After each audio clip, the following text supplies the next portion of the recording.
Good evening and welcome to KMTV. I'm Andy Richards. Your top stories tonight. Booming drugs trade in prison. Stabbing in city centre.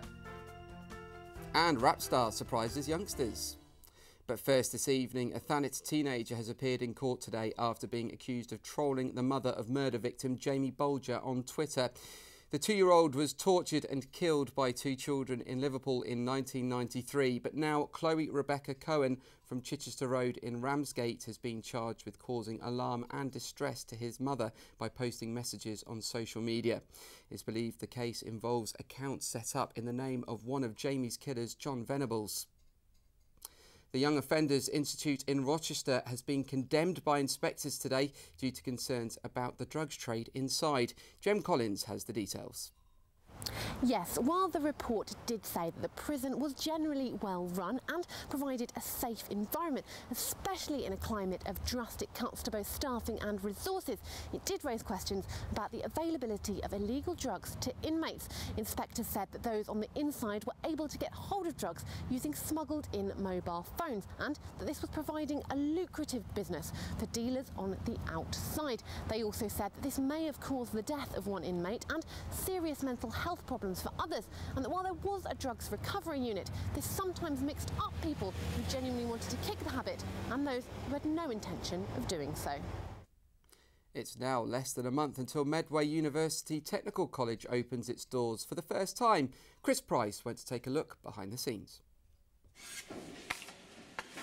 This is the future of learning about construction in Kent, even though it looks a long way from being finished yet.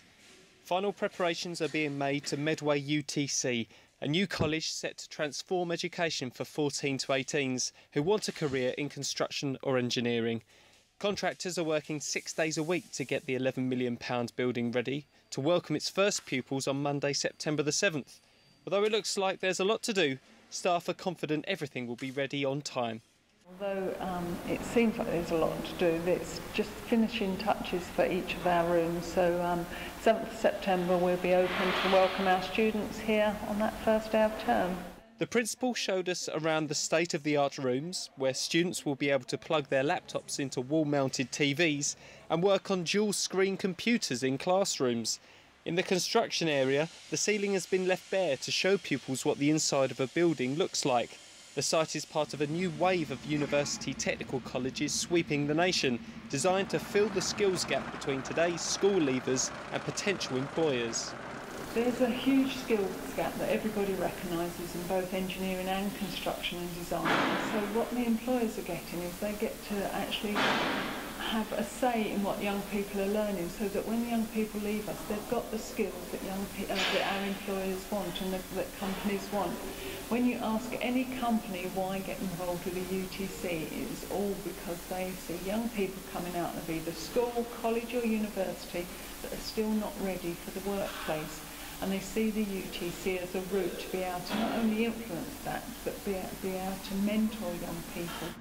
Partner companies like BAE Systems and BAM Construction have been as enthusiastic as young people, with more than 200 pupils due to start on opening day, provided the work is finished on time. Chris Price, KMTV. 4 people remain in custody this evening after a suspected stabbing in Canterbury city centre last night. 4 police cars and an ambulance attended a fight in St George's Street near Poundland at 6:15 yesterday.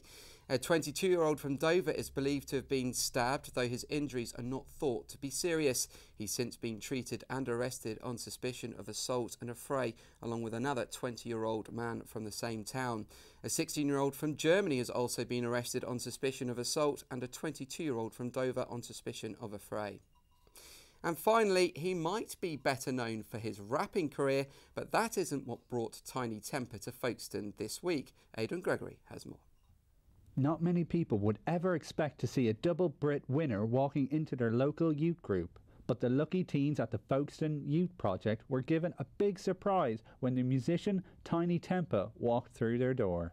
The artist was visiting the town, offering help and advice to young people involved in the National Citizen Scheme programme run at the centre. Speaking to KMTV, he said he wished there were more projects like the Shed when he was growing up. We had a thing called the Simba project, which was like really good for us at the time, but it didn't last very long. You know, by the time I got to the age where I was really allowed to go without my parents being too concerned, it was closed down.